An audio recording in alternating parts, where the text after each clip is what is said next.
receive massive boost in their pursuit of Lenny Yoro. Manuel Ugarte and Matthijs de Ligt deals expected to advance this week. And McTominay is currently in advanced talks over a move to Galatasaray. These are some of the stories we will be discussing on this morning's live show. But before we get into that, please do me one small favour. Smash a like on today's video. Let's try and see 1,000 likes on today's show. And if this is your first time watching, please do subscribe to the channel. I'm live every single day at 8:30, 1:30 and 6 p.m. UK time. Currently, only 50% of people who watch our videos are subscribed. So if you're one of those who isn't subscribed, please get involved. It's the best way to keep up to date with all of your latest Manchester United transfer news and talk. Right, let's get straight on into it. And let's start the show off by talking about Manuel Ugarte. But before we do that, I've got a question to ask you. We'll circle back to this question a bit later on in the video, but I want you right now, pause the video,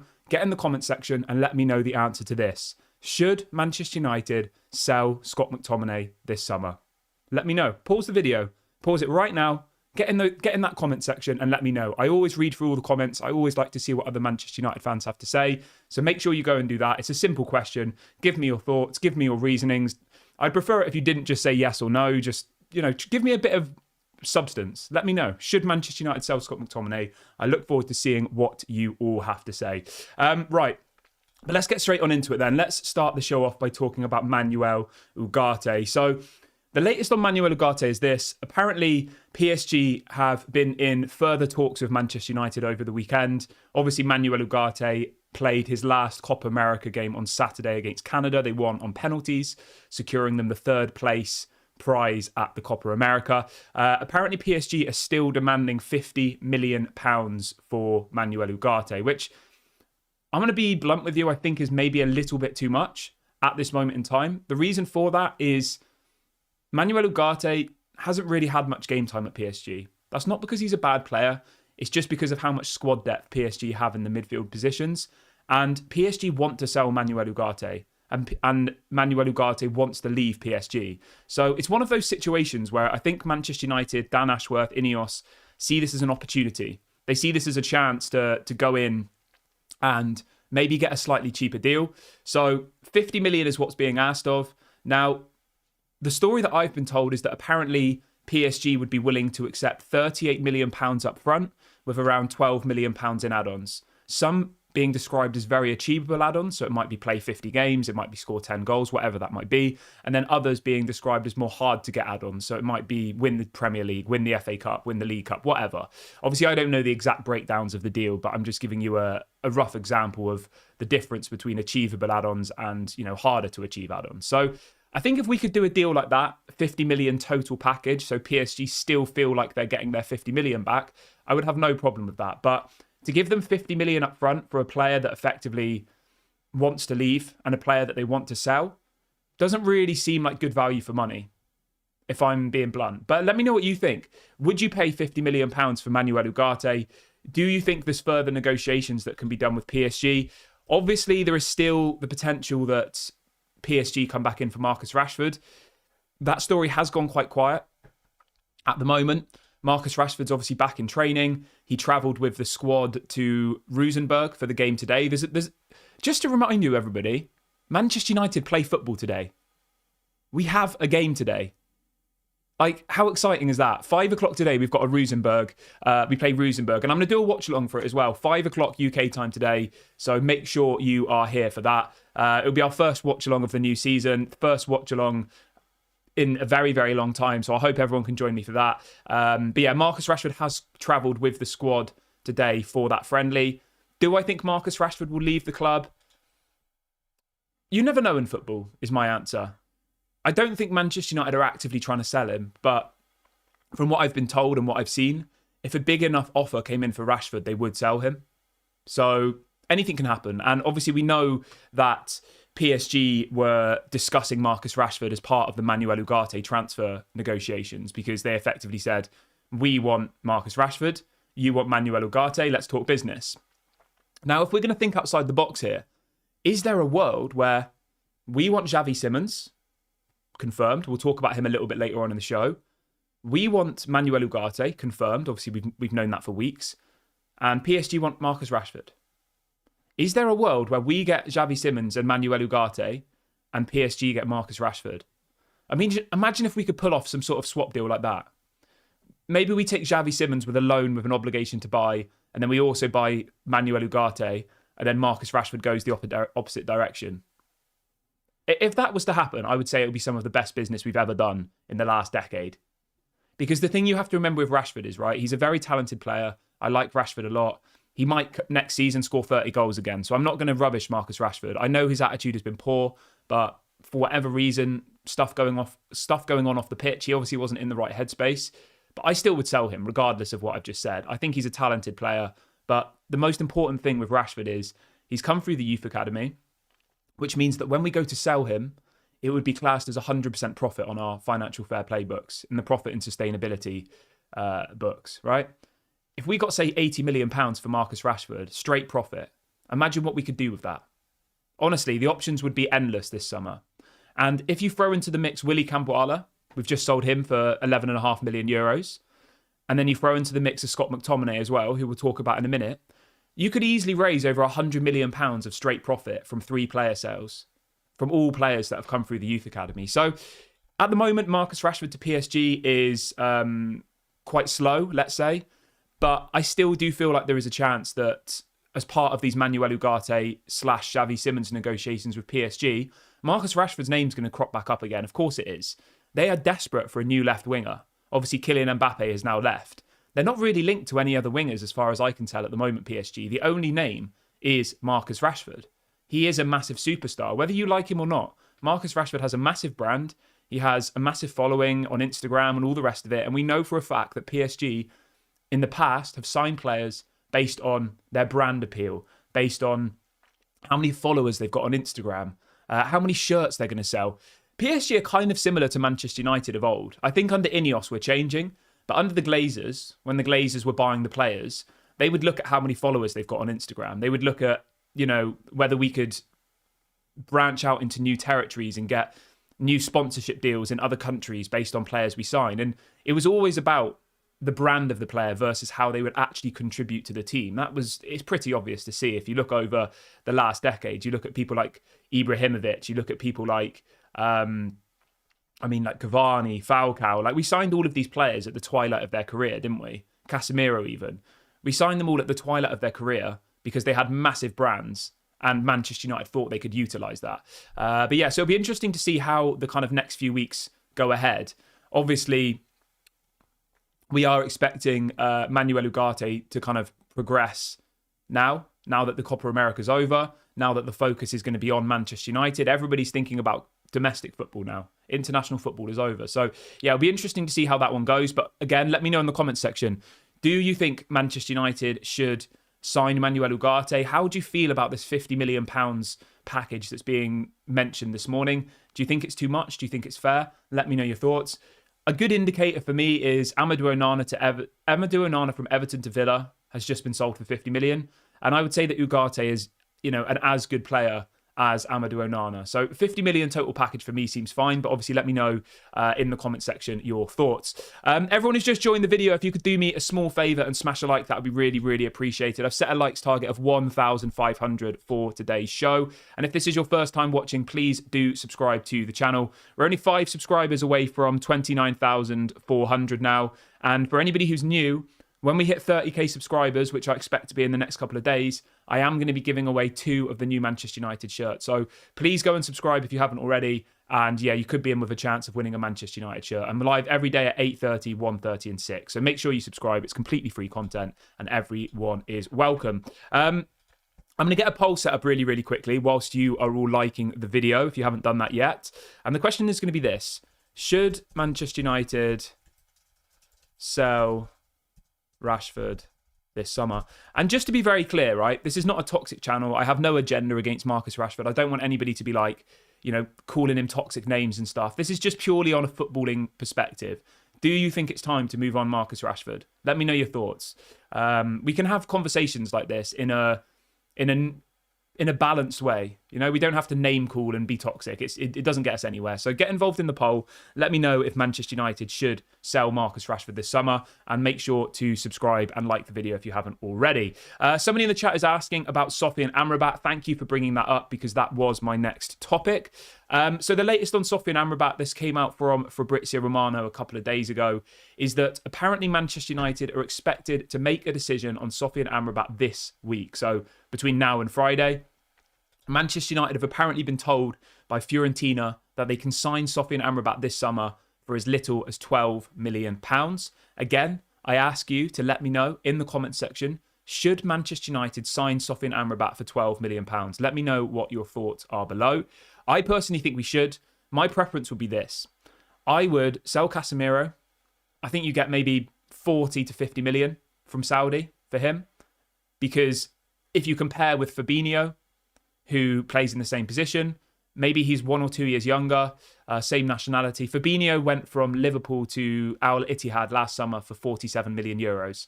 I would expect Manchester United to be asking the same amount for Casemiro, because let's be honest, Casemiro is a much better player than Fabinho, and Casemiro has a much bigger brand than Fabinho. And remember, the Saudi league are effectively trying to buy players who are going to bring new viewers to the league, aren't they? That's their goal.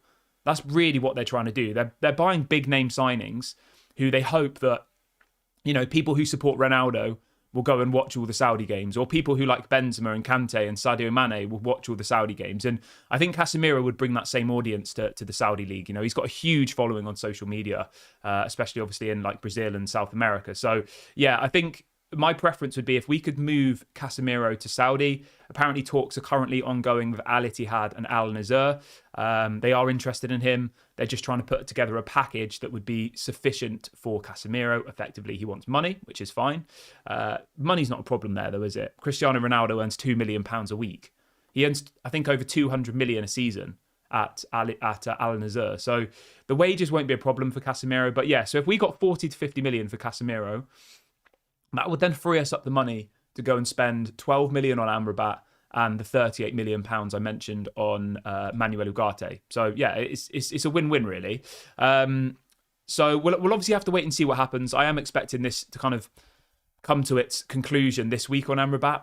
Whether we will sign him or not is yet to be seen. Apparently Erik ten Hag is keen to keep him at the club. Sofyan Amrabat is waiting for Manchester United. He's not currently negotiating with any other teams. So, I mean, for that reason alone, what he did at the end of the season for us against Man City, against Arsenal, Newcastle, Brighton, I think he deserves another couple of years at least. And for 12 million, it's very, very low risk. Name me a player of Amrabat's quality available on the market now for 12 million or less. There isn't anybody. For a 27-year-old who is probably one of the... I'd say he's probably in the top 20 CDMs in the world. Probably towards the 20, but he's not the number one, obviously. But he is a specialist CDM. And for £12 million, I think it is a bargain. 12 million is not very much money in the grand scheme of things. I know it's a lot of money when you think about it literally for us as normal people, but in the football world, 12 million is peanuts. We just sold Willy Cambuala for 11.5 million, and he'd probably only played about 500 minutes of first team football. So when you look at it like that, you sell Willy Cambuala for 11.5 million straight profit, and then you go and buy Amrabat for 12 million. Like, it's not bad, is it? So I personally would sign Sofyan Amrabat. I think he's a decent player. Is he world class? No. Is he a good squad player? I think he's a decent squad player. But yeah. And the thing is as well, right? We really, really need to strengthen that central defensive midfield area. Casemiro on his day is very good, but his day doesn't come often enough. So I think, boosting that central defensive midfield area is good. James in the chat is saying, I don't rate him. What do you not like about him, James? Let me know. I'm interested to see, a different perspective on him. I thought he played really well at the end of the season against Man City, against Newcastle, against Brighton, against Arsenal. I thought he was really decent. So, and we didn't really see enough of him. He was played at left back for some of the season. He was played out of position loads of times. He was, drafted in for 10 minutes at the end of games and stuff. Like, he didn't really get a fair run out. let me rephrase this for you, right? Do I want Sofyan Amrabat to be starting in our midfield next season? No. But is he good to have on the bench as another option? Yes. That's my take on it. I would rather have Amrabat on the bench than Eriksen, because Eriksen's never going to get game time. He's got Bruno Fernandes, who never gets dropped, and Mason Mount, who we paid 60 million for and doesn't ever play, ahead of him. Like, Eriksen's a pointless player to have, realistically. He's 32. I don't think he can last 90 minutes anymore. He is a very talented player, but we have lots of talented midfielders. Obviously, Kobe Mainoo as well. So for me personally, we need to strengthen that central defensive midfield area, because it's been an area that we've been seriously lacking for a very, very long time. And I just don't honestly think, if you look at the whole market, that there's anybody out there for £12 million who could help us with that squad depth. Unless there's somebody in the youth academy. I know people mention this Tom Collier, is it? I think his name's Tom Collier. Yeah, Tom Collier. He just signed his first professional contract. 20-year-old English central defensive midfielder. I think he's gone to the game today, so we might see him in action against Rosenborg later on today, actually. But, I mean, again he could be an option. Like, if people in the chat, if there's people who watch the youth academy, let me know. But I don't watch the youth academy enough to give an opinion on him. His name's Toby Collier, 20 years of age, central defensive midfielder. Just been given his first professional contract, and apparently people think he's the next player to break through into the first team, and he is a CDM. But if there's anybody watching today who's a regular who watches the youth academy, let me know. Is Toby Collier good enough to, start in the first team going forward, or even be a bench player? Let me know your thoughts, because I don't watch him enough to know. But yeah, I'd be interested to see what you think. Everyone who's just joined the video, we've got over 900 people watching now, which is absolutely amazing. If everyone could do me a small favour and smash a like, I'd really, really appreciate that. I've set a likes target of 1,500. So if you haven't liked yet, please pause the video and do that. And if this is your first time watching, make sure you subscribe as well. We're getting very close to 30k. We're 1 now away from 29,400. So let's make sure we hit that by the end of the video. I would really, really appreciate that. Let's move on from that, though. Let's talk about Scott McTominay, shall we? Because the news this morning coming in from... this is crazy. Most of the time when we get news, right, it's from, journalists, isn't it? But the story this morning is coming out from the actual director of football at Galatasaray. So it's coming directly from the club. It's not coming from some random journalist who you've never heard of who's just putting out a story for likes and clicks. This is actually straight from Galatasaray. And the headline this morning is that apparently Manchester United are now negotiating a deal with Galatasaray for Scott McTominay. Crazy. We spoke about this a couple of days ago on the show, because this story has been floating around about Scott McTominay and Galatasaray, right? The thing I don't understand about this is, surely Galatasaray aren't going to have the money that we need to sell Scott McTominay. And this isn't me being disrespectful to Galatasaray. Galatasaray are a great club. They are. They're in a better position than we are at the moment, in the grand scheme of things. But I just don't understand how they're going to pull this deal off. And we know from previous experiences that the Turkish sides generally offer stupid amounts of money for players. As in stupidly low, not stupidly high. And the biggest indication of this, right? Scott McTominay, to me, is probably worth 30-40 million pounds, probably. But then you look at Galatasaray's record signing. Their most expensive signing ever was 17 million euros, which is what? 13 million pounds? So, unless they're going to break the bank, maybe they will. Maybe they're going to come and put in a 40 million euros bid. I just can't see it, though. I just don't understand how.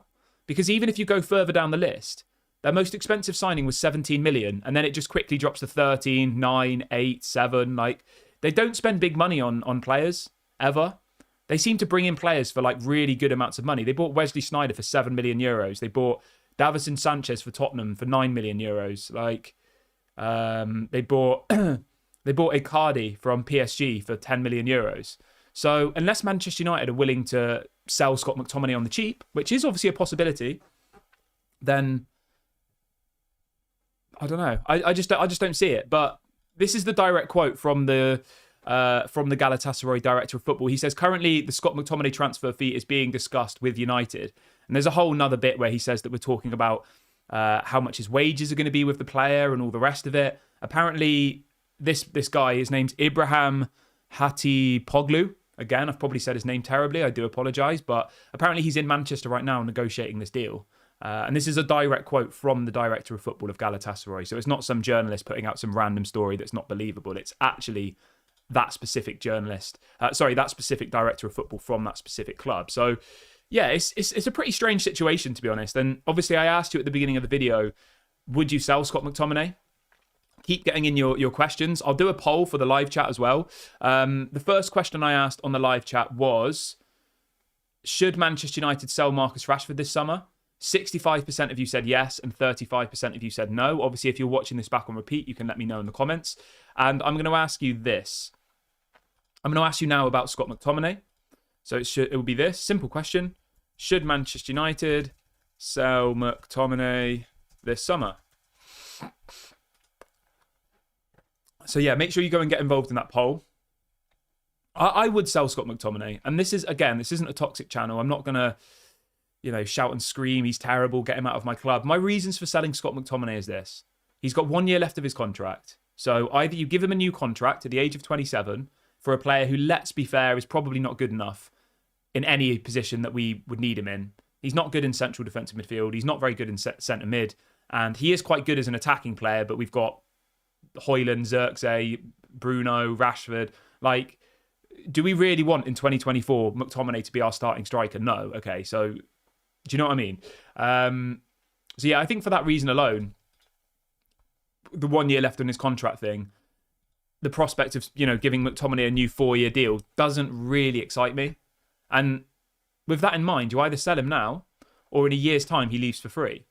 So Manchester United are in a relatively difficult situation here where they effectively need to decide what they want to do now. I personally think he's worth like 30 million euros minimum.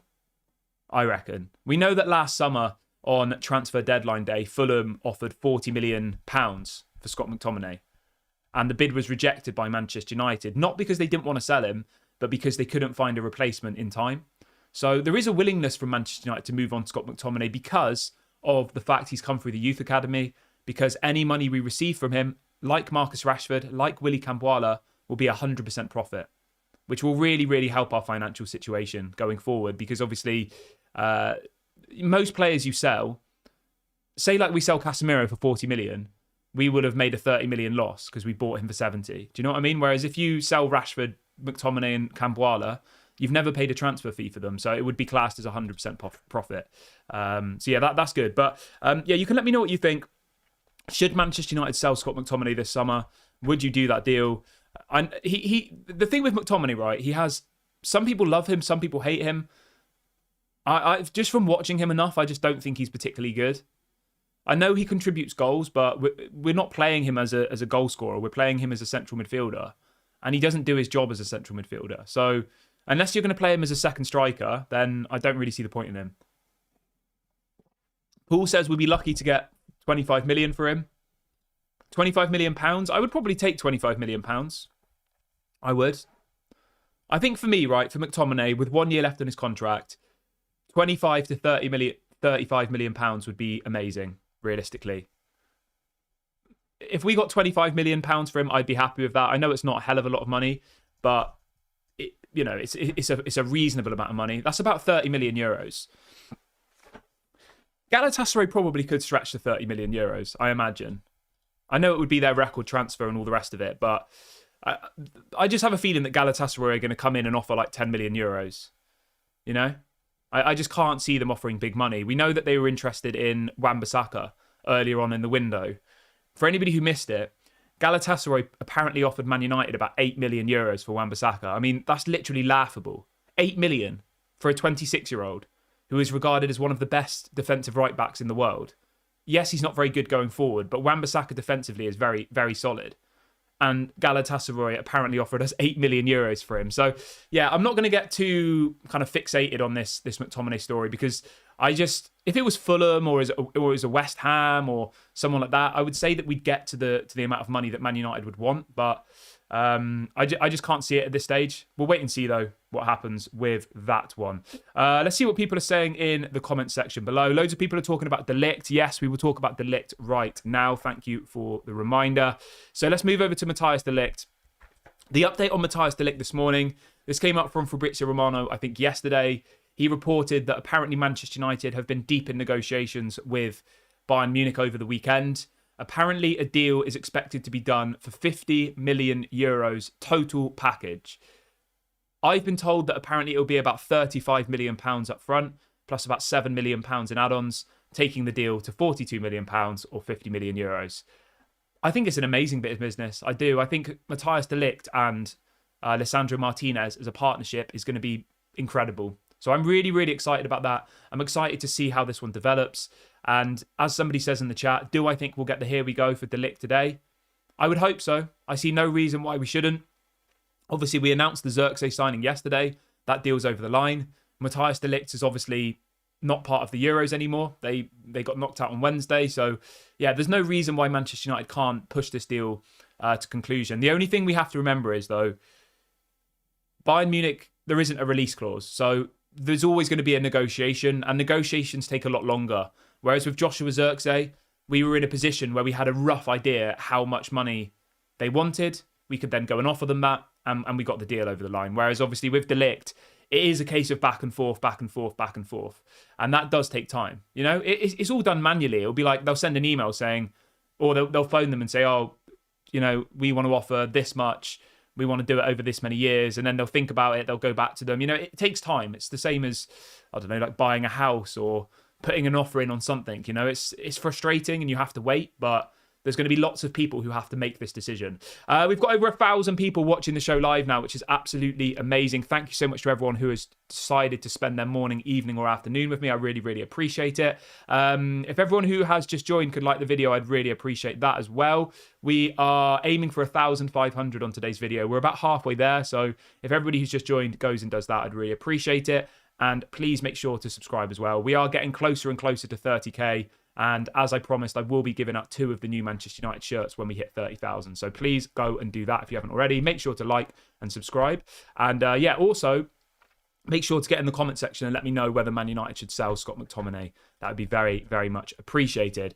So yeah, De Ligt, we should get the here we go today, I think. Excited to see that. Let's move over to Lenny Yoro. So this is coming out from La Parisienne, which is, of course, a Paris newspaper, very, very reliable in France. And they're reporting that Lenny Yoro is now Manchester United's priority. They're saying that they are pushing hard to sign him. Great. And the same journalist has also said this. And this you're going to like. You're going to really like. He's saying that Manchester United's increasing interest in signing Lenny Yoro is significant to him, with the player being touched by the efforts of Manchester United shown to get the deal done. It says that if Real Madrid don't change their strategy, i.e. stop lowballing, stop saying, if you don't accept our 17 million, we'll walk away, then apparently they will lose their advantage in the race to sign him. So effectively as it stands, let's try and simplify the situation. Manchester United have offered £42 million for Lenny Yoro. The bid's been accepted by Lille. They've apparently offered him a 5-year contract with the option of 1 extra year on what is being described as life-changing amounts of money in wages. Apparently, Manchester United have also told Lenny Yoro that he would be a starting centre-back at the age of 18 for probably the second biggest club in the world after Real Madrid. Let's be honest. I know we all think Man United is the biggest club in the world, but based on recency bias, Real Madrid are a bigger club than us, aren't they? It kills me to say that, but it's a reality. So he's coming to the second biggest club in the world with probably the biggest fan base in the world. And he's going to receive life-changing money. He's going to be a starting centre-back on a 5-year contract with the option of 1 extra year. And on top of that, his boyhood club that he's been playing at since youth level, since he was a young boy, will receive 42 million, which will be almost a record for Lille. The flip side of that is Real Madrid are offering for him to come and play and challenge alongside David Alaba, Rudiger, Militao, probably some others that I've forgotten about.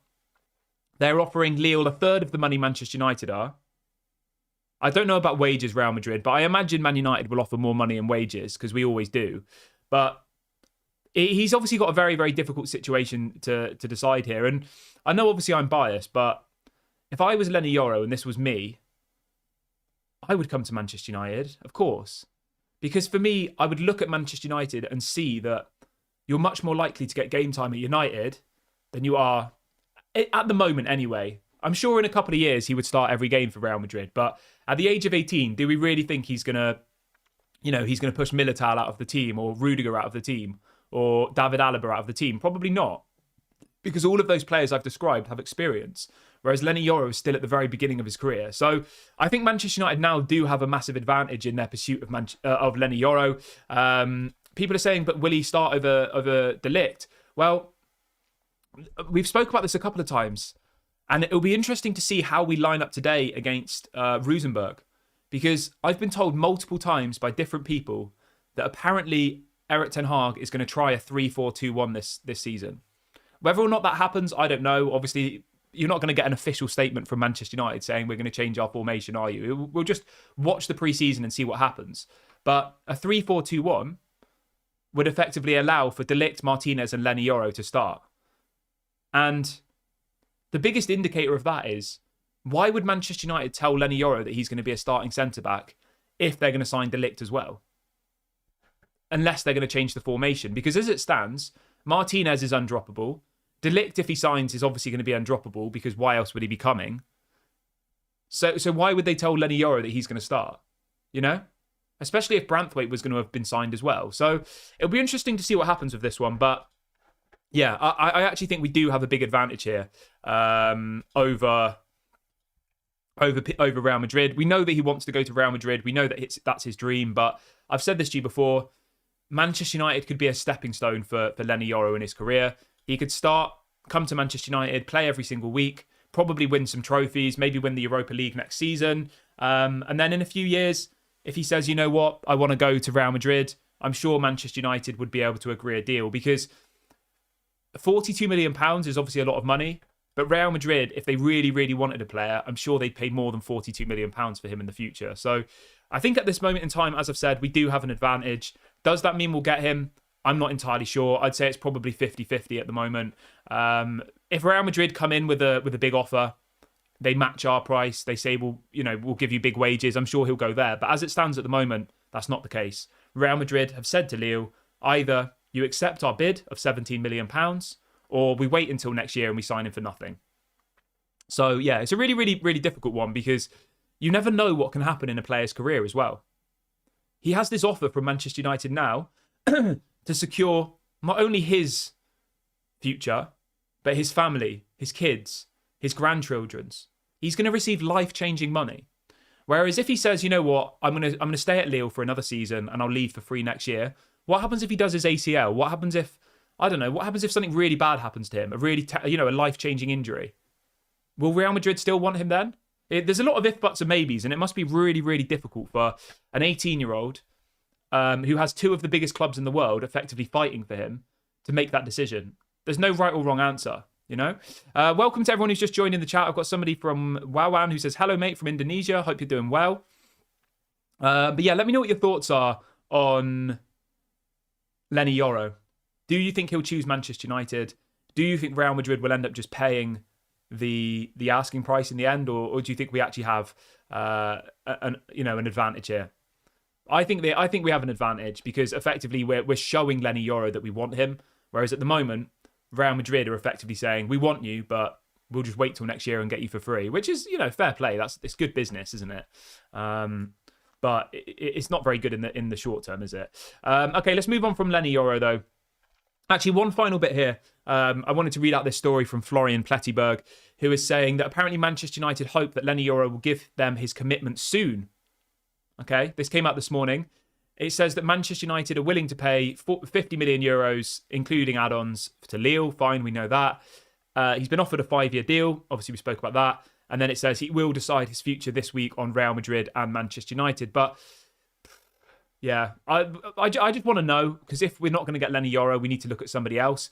And that was another question I was going to say for another video. But if we don't get Lenny Yoro, who do we sign? Because Jared Branthwaite, I think, is off. Everton don't need to sell Jared Branthwaite anymore. We spoke about this on the show yesterday, but Everton only needed to sell one big player this summer to balance their books. And they've obviously just sold Amadou Onana for 50 million to Everton. So they don't need to sell anyone now. They're sorted. They're happy. And apparently now, if we want to sign Jarrad Branthwaite, Everton want the same amount of money which we paid for Harry Maguire, the same amount of money that Chelsea paid for Wesley Fofana, or the same amount of money that Man City paid for Gvardiol. That's £80 million. Like crazy, crazy money. We were talking 60, 70 a couple of weeks ago and people were like, what the hell are you talking about? That's ridiculous. Why would we pay that? We're up to 80 now. That's what Everton are asking for. £80 million for a player who's had one season in the Premier League at Everton. Crazy. He's not even in the England team. Lewis Dunk is ahead of him. Mark Gahey is ahead of him. And I actually wanted to say this, right? Why are we not looking at Mark Gahey? Mark Gahey played every single minute of the Euros for England. Why are we trying to buy Jarrad Branthwaite, who they want £80 million for, who, let's be honest, isn't a better player than Mark Gahey? I don't really understand it, but I had a long, hard think about this the other day and I tried to really, really understand the situation. And I think Manchester United's obsession with Jarrad Branthwaite is because of his versatility. It's because he can play at left-sided centre-back and right-sided centre-back, and he also played at left-back for Everton last year, whereas I don't think Mark Gahey can do that. I might be mistaken, but I've never seen him play in that position, especially not at left-back. And yeah, obviously De Ligt is a right-sided centre-back. I don't know. It's a really difficult one, but should we do a poll on that? Let's do a poll quickly. Whilst I set up the poll, if everyone could do me a small favour and smash a like, that would be appreciated. We've got nearly 1,100 people watching, which is amazing. And I've set a likes target of 1,500. So if you haven't liked yet, please do that. And please do subscribe as well. We're getting very, very close to 30k. Very close. Hopefully we'll do 30k today and then I can give out those 2 Manchester United shirts. So yeah, please do that. So I'm going to do What Would You Rather?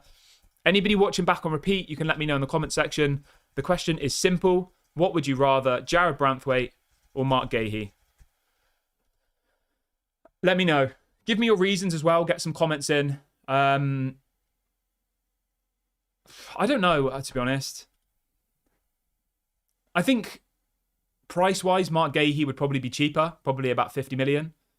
But it's a really hard one, actually. Really, really hard. Let me know. I mean, based on what I've just said and based on the fact that Jarrad Branthwaite is going to cost 80 million, I would probably go with Mark Gahey. I think Mark Gahey for 50 million, like, he was probably England's best player at the Euros. Let's not even talk about England. I don't even want to go there. The only thing I'll say about England is fair play to Kobbie Mainoo. At the age of 19, playing in a Euros final, starting for England. Unbelievable talent. So fair play to Kobbie Mainoo. And it was good to see Luke Shaw back. It really, really was. But yeah, I would probably go for Mark Gahey. I think Crystal Palace will probably be slightly easier to negotiate with as well. Obviously, we know that Crystal Palace want Wan-Bissaka. So is there a world where we sell Wan-Bissaka to Crystal Palace and then we buy Mark Gahey? Like, it makes sense to me, doesn't it? They're not going to want to sell Mark Gahey, but I think there is, the potential to get that deal over the line. But yeah, you can let me know your thoughts on that one. Obviously, if you're watching back on repeat, let me know whether you would go for Mark Gahey or Jarrad Branthwaite. I'm always keen to see what other Man United fans have to say, so make sure you go and do that right now. I'm just going to check if there's been any breaking news since we've gone live, because usually when we do the morning show, like halfway through the video, something massive breaks and then it kind of catches me by surprise. So let's have a look. I just wanted to remind everyone as well, actually, quickly, that Manchester United apparently had an offer rejected by Fenerbahce yesterday for Ferdi Kadioglu, apparently worth £21 million. For anybody who doesn't know who he is a Turkish left-back. He had a very, very good Euros for the Turkish national team. He is 24 years of age. There's quite a lot of interest in him. Clubs like Arsenal were in talks with him.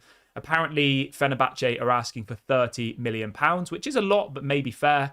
But there is apparently an understanding that a deal can be reached. Fenerbahce are interested in Victor Lindelof. Obviously, Jose Mourinho is the new Fenerbahce manager. Lindelof's only got 1 year left of his deal, so it looks like Lindelof will leave this summer. And I think it's definitely one to keep an eye on, Ferdi Kadioglu to Manchester United. I've been told that United's interest in got more intense in Kadioglu because of them realising they're not going to get Branthwaite. I was told that they saw Branthwaite as such a good asset because he could play at left back as well. And then we wouldn't have had to sign a new left back because we'd have had options.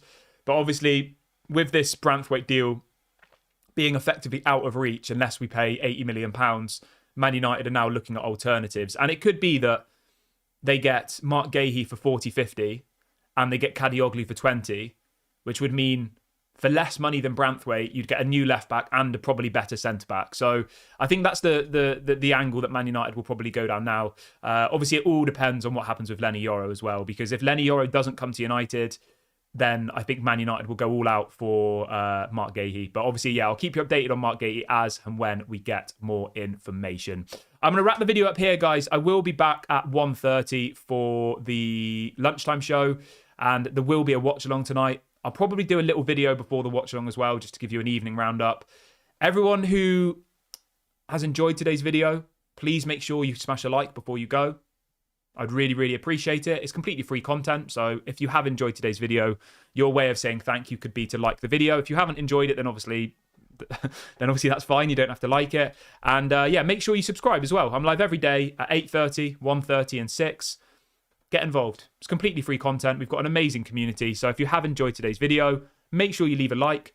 As soon as the video goes live as well, right?